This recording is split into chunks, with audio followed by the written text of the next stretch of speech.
So we're continuing on with the prevailing prophecies over the life of Jesus that directed his life from the encounters that his parents had with the Lord and what the Lord was speaking over him, and how he entered into a generational conversation when he was born, and the things that happened, the encounters that took place to encourage us as parents and as children. One, as parents, that the Lord speak to us to guide us for our families and for our children, and then for the children to have an inheritance to enter into.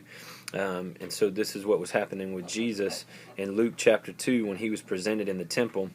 It says in verse 21, "And when 8 days had passed before his circumcision, his name was then called Jesus, the name given by the angel before he was consumed in the womb. And when the days for their purification according to the law of Moses was completed, they brought him up to Jerusalem to present him to the Lord. As it is written in the law of the Lord, every firstborn male that opens the womb shall be called holy to the Lord, and to offer a sacrifice according to what was said in the law of the Lord, a pair of turtle doves of 2 young pigeons.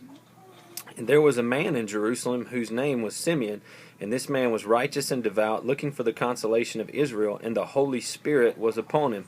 And it had been revealed to him by the Spirit that he would not see death before he had seen the Lord's Christ. He came in the Spirit into the temple, and when the parents brought the child Jesus to carry out for him the custom of the law, then he took him into his arms and blessed God and said, Now, Lord, you are releasing your bondservant to depart in peace according to your word.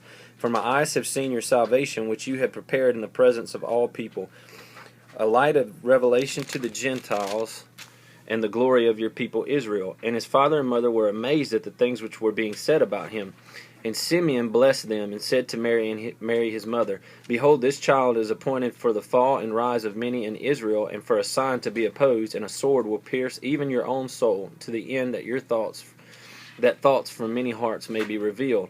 And there was a prophetess, Anna, the daughter of Phanuel of the tribe of Asher. She was advanced in years and had lived with her husband 7 years after her marriage.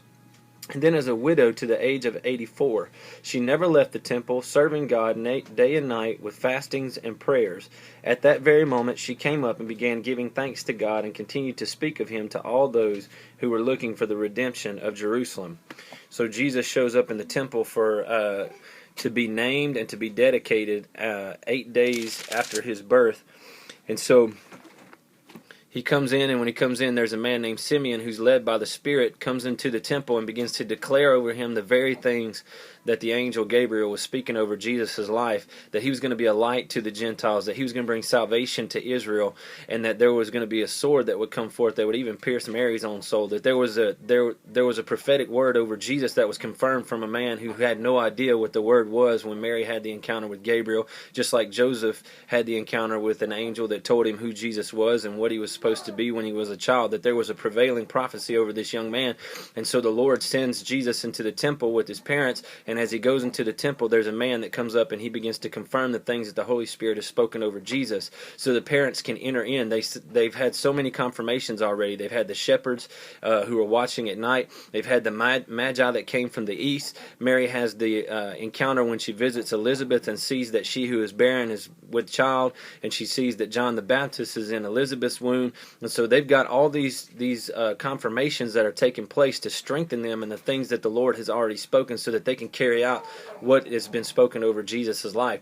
So here we are, we see that this prevailing prophecy is not only affecting Jesus, but it's affecting his parents in a positive way, so that they can carry the things that the Lord has put in them.